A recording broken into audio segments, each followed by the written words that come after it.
Bonjour, bienvenue dans le cours de mécanique quantique où nous allons aborder l'électromagnétisme. Enfin, direz-vous.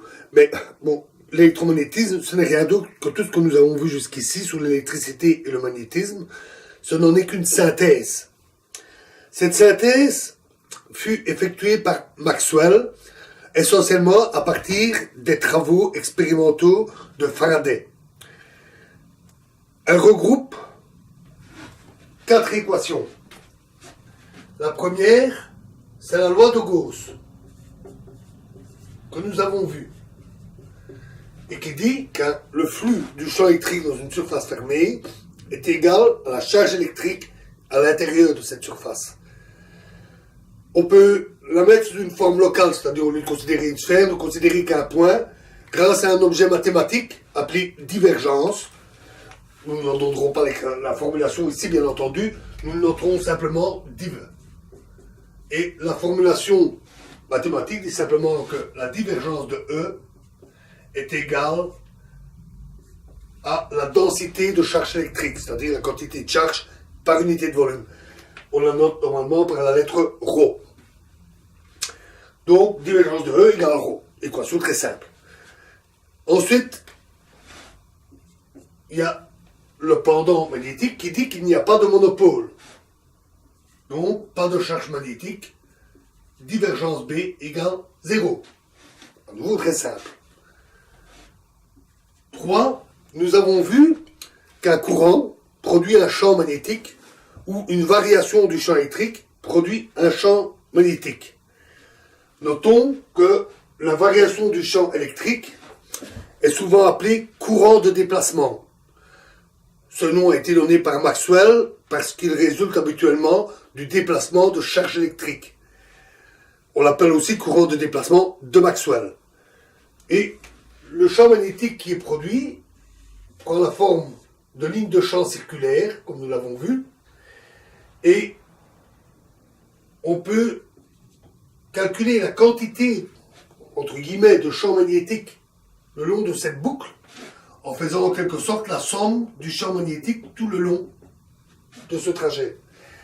Là aussi, il y a une forme mathématique qui permet d'exprimer ce résultat en chaque point et qui s'appelle rotationnel, pour rotation.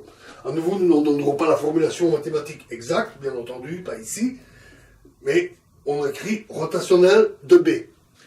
Et ce que nous disent les lois sur les variations des champs électriques et des courants, c'est que le rotationnel de B, c'est simplement le courant ordinaire plus le courant de déplacement, c'est-à-dire la variation du champ électrique. Variation au cours du temps.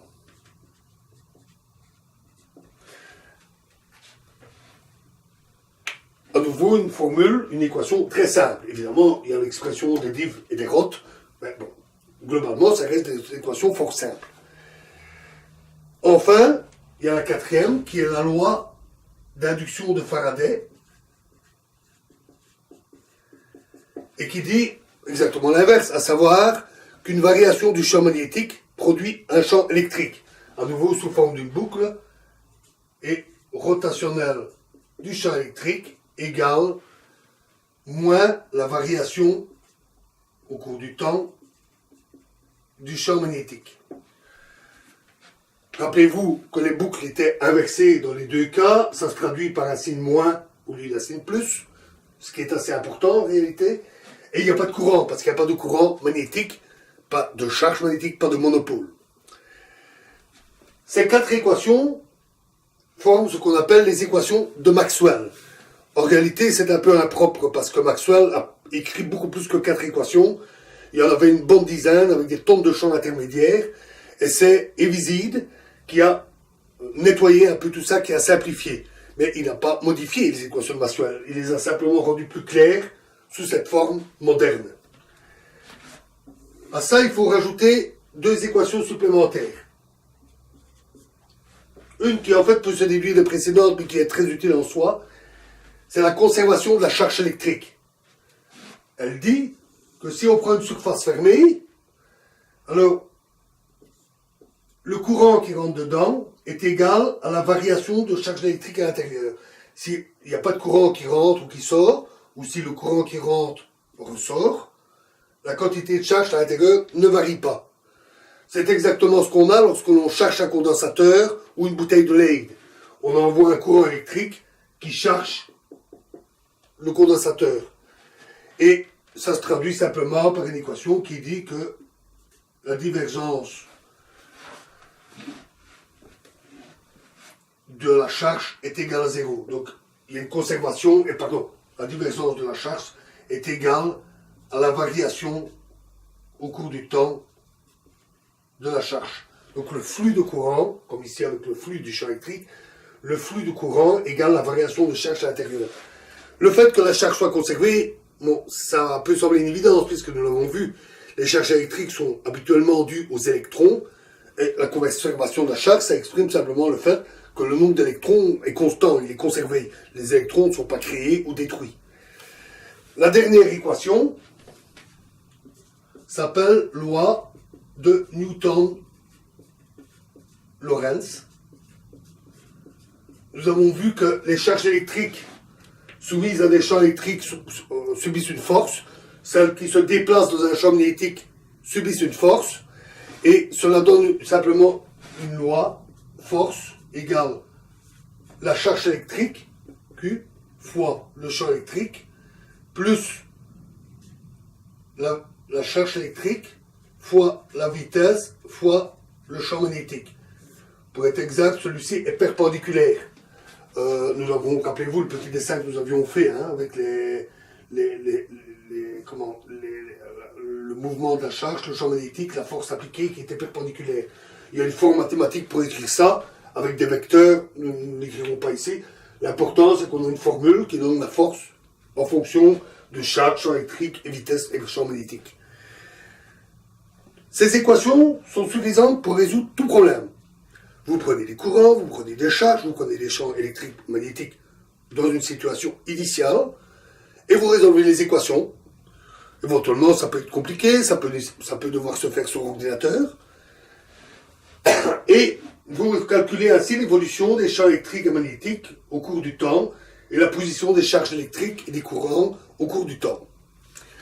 Tous les problèmes d'électromagnétisme peuvent être résolus avec ces équations.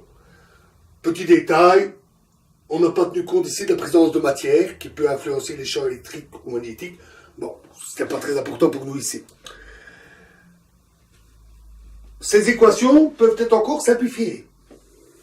Pour ça, on définit la notion de potentiel. Potentiel électromagnétique. On définit un potentiel vecteur, parce qu'il est représenté par un vecteur, A, et un potentiel scalaire, U. Alors, qu'est-ce que c'est que le potentiel? C'est simplement une grandeur qui est définie par les physiciens, c'est tout. N'essayons pas d'y voir quelque chose de plus physique, au moins à ce stade. Et le champ électrique est donné par la divergence de U moins les variations dans le temps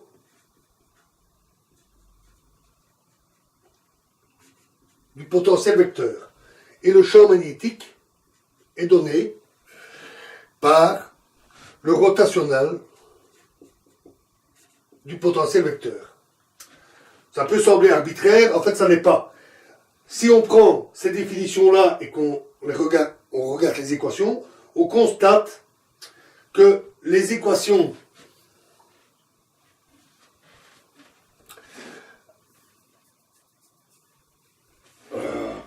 que les équations 2 et 4 sont automatiquement satisfaites. Il n'y a plus besoin de les résoudre. En utilisant les potentiels, on a automatiquement ceci et ceci. On peut par exemple vérifier que sous cette forme-là, la divergence de B est automatiquement 0. C'est beaucoup plus facile. Il n'y a plus que les équations 1 et 3 à prendre en compte. En fait, c'est en désirant satisfaire ces deux équations-là que l'on définit les potentiels A et U. Donc, ça, c'est pas arbitraire, on les a choisis pour que ces équations soient satisfaites. Donc, on a déjà plus que deux équations, la 1 et la 3. Notons que le potentiel possède un les potentiels possèdent un certain arbitraire.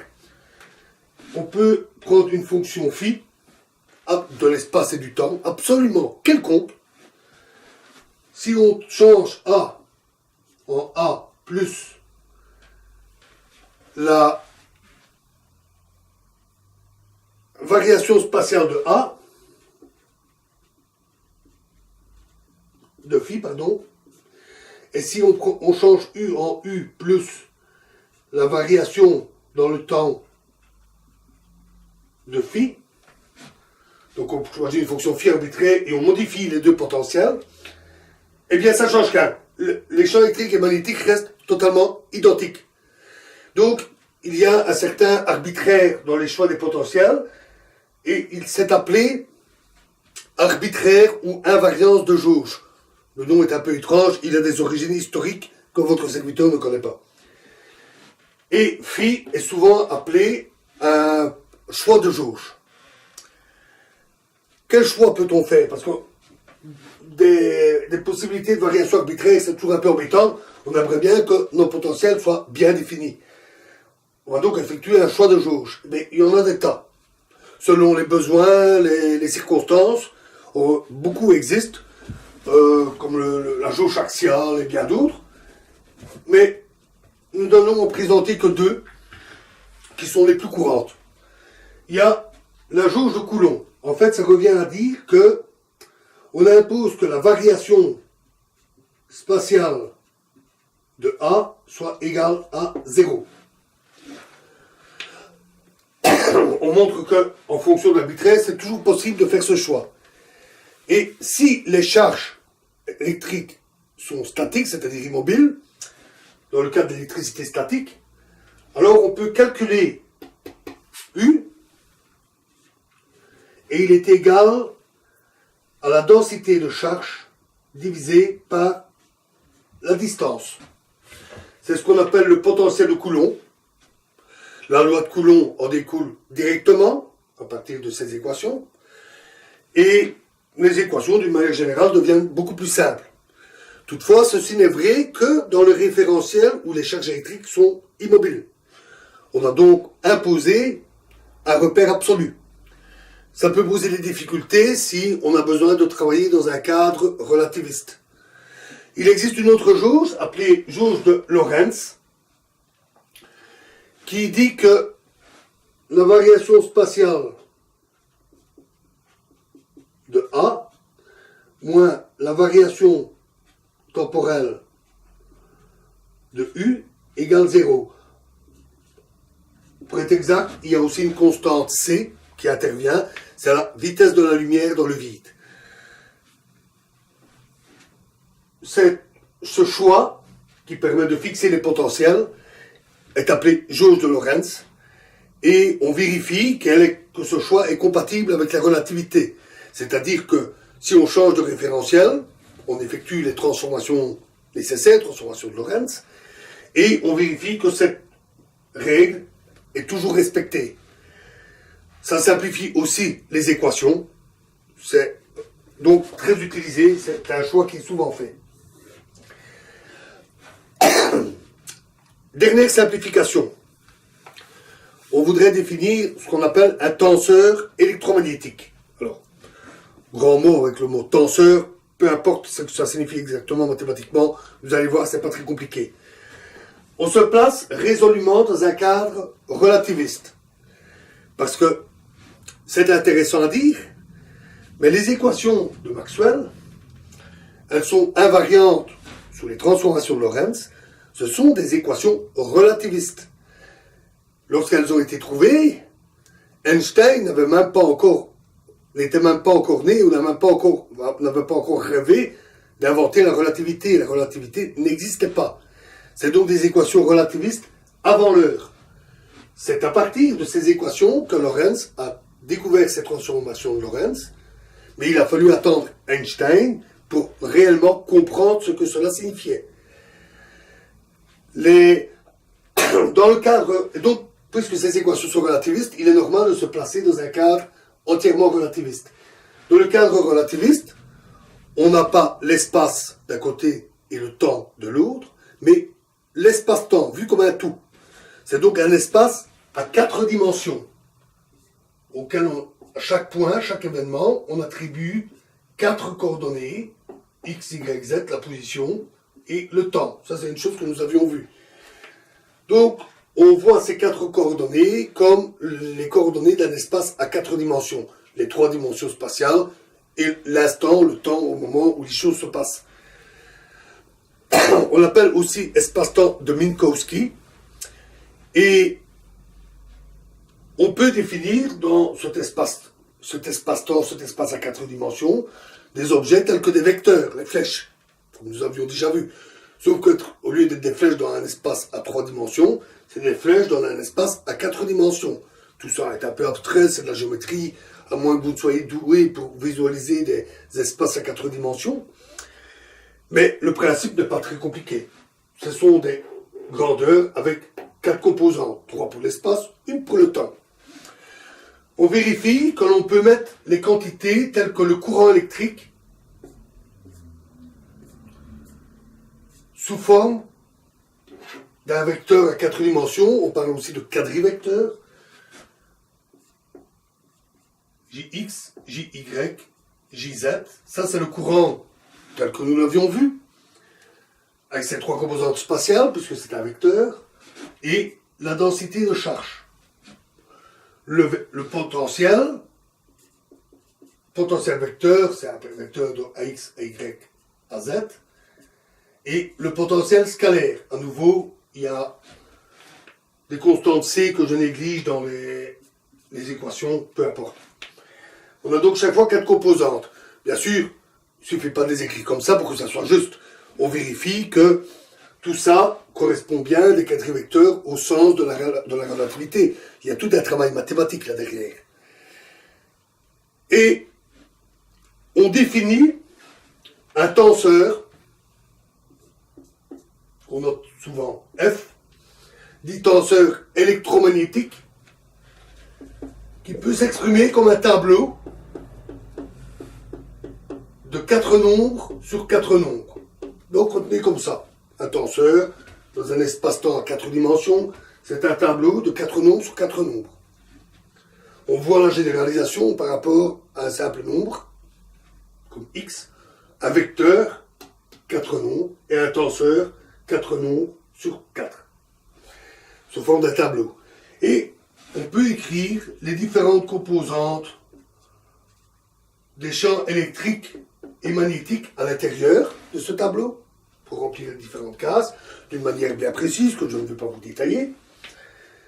Et on obtient ainsi le tenseur électromagnétique. Et si on regarde alors les équations, elles deviennent très simples. Il n'en reste plus qu'une. Elle dit que la variation de F est égale au courant, plus exactement le quadrivecteur courant. Une seule équation. Difficile de faire plus simple, n'est-ce pas? Et de plus, cette forme montre combien le champ électrique et magnétique sont vraiment, comme je l'avais déjà dit, les deux visages d'une même entité, les deux visages du champ électromagnétique. Et lorsque l'on effectue un changement de référentiel, vous vous rappelez que je vous avais dit, on a un champ magnétique, rien que du champ magnétique.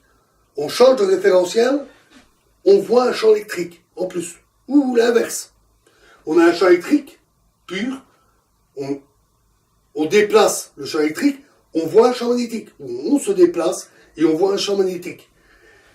Et en fait, quand on change de référentiel, qu'on effectue les transformations, on constate que les composantes électriques et magnétiques se transforment les unes dans les autres.